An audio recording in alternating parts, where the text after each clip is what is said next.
Lay down. You good? What are you doing? You gonna lay down?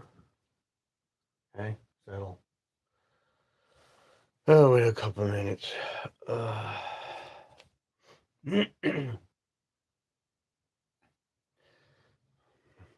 see here.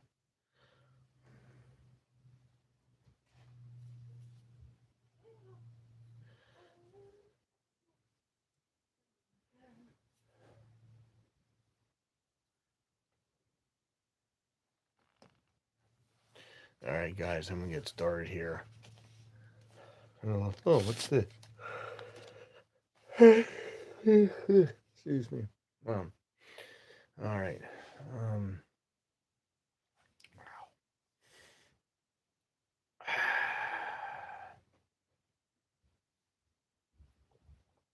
all right, guys, I'm gonna get started here. It's been a while, so I hope everybody's well. I am not, unfortunately, and I'll get into that. Um, so first of all, happy 2026, everybody. Who would have thought that would have been already? But there it is. Um, do talk about projects, upcoming projects that are done, um, and why I haven't posted. I mean, it's cold. I haven't been out in the garage. I'm gonna be honest. I haven't been out in the garage. It's so cold. Not to mention my health issue. So get into that. First, we're gonna give the update on the Camaro. I believe last time there was an issue wasn't starting. So here I screwed up when I went in to make changes to the program. Somehow I clicked on um, what's the heading? System type, and I believe it's on the initial setup. Somehow I changed that, not beknownst to me. So had Nate involved, he fixed that. So the Camaro is back running. He also adjusted for the colder weather, so the car will start and run. So that's good. The other issue we're having is when I'm able to get back out in the garage, we're going to put the smaller AGM red top battery back in. Reason being is the top for the battery box will not fit with that battery in, and that lid needs to be on there tight so the gasket cinches against the bottom part of the box. So we have to do that. If not, the car will not pass tech with that. So we have to swap the other battery back in. I have one more ground wire to make, and then basically, other than in the spring changing fluids, that's all we have to do at that point. So the Camara's in pretty good shape. Um, the the Corvette is in the trailer. Thank God it's been in the trailer with the snow and the cold. But there's gonna be some projects with that, mostly painting. There is some cracking on the hood and on the roof. Um, I'm going to in the spring when we get the Corvette out of the trailer.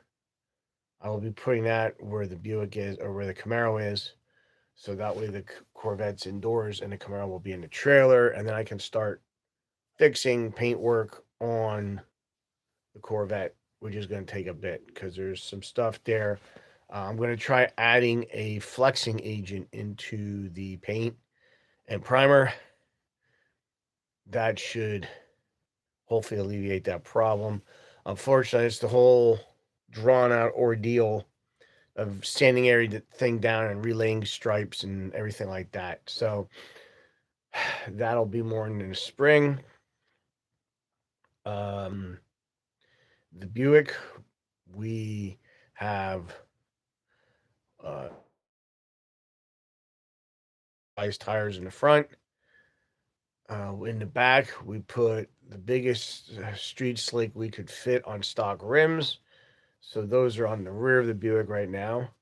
In fact, today I went down to Colors.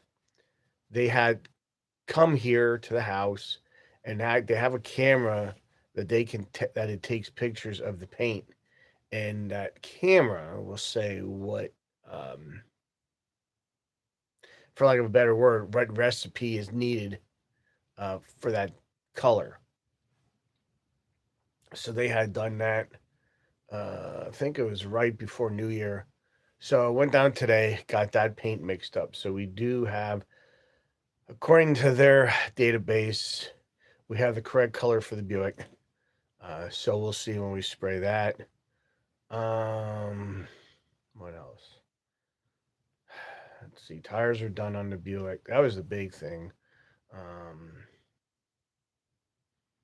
I'm still got to get now that I found my tape measure, I can measure out for. Next will be figuring out the decals and getting those made for both the Camaro and the Buick.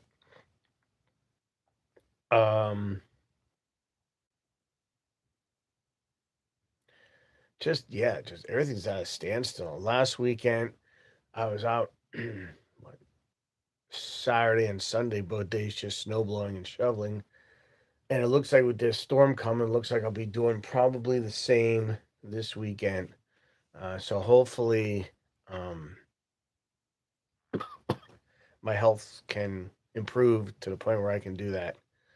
So I'm going to get, I promise. So I'm going to get into health update. As I've said before, I have Lyme disease, and sometimes you feel great, and sometimes you don't feel so great.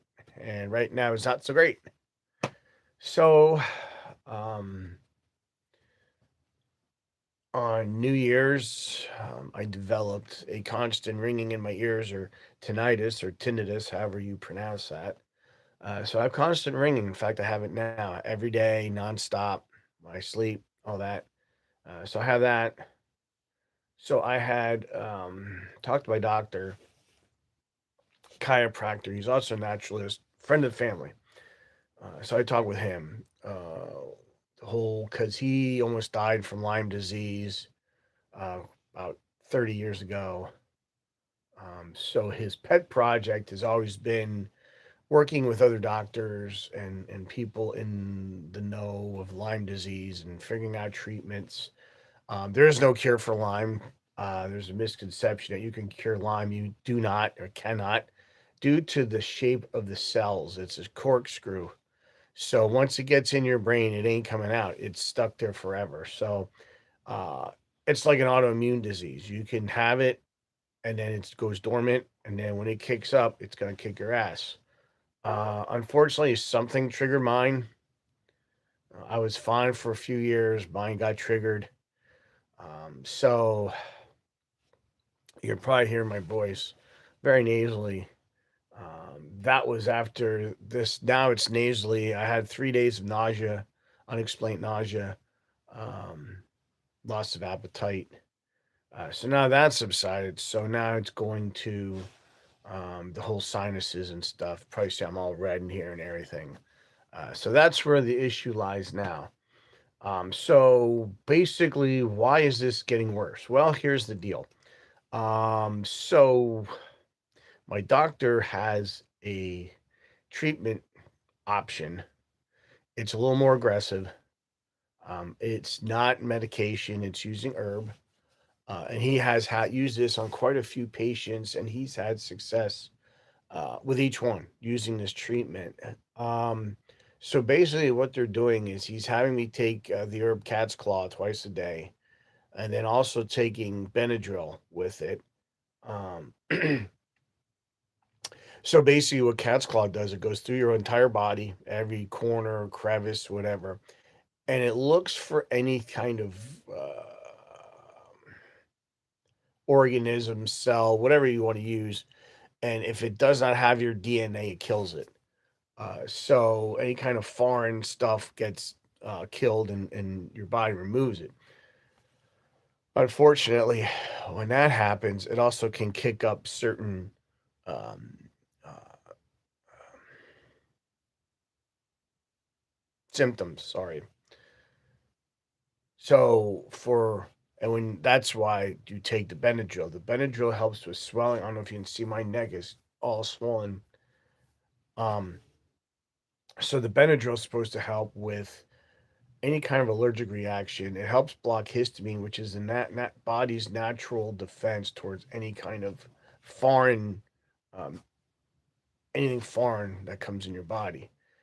Well, the problem with Lyme disease is the body overproduces histamine, so therefore the swelling and other symptoms. Um, so now that I have this herb that I'm taking, um, hey, how's it going? I'm trying to see. I don't have my glasses. I have to get. Hang on. I couldn't see who that was. Hang on. They're right here.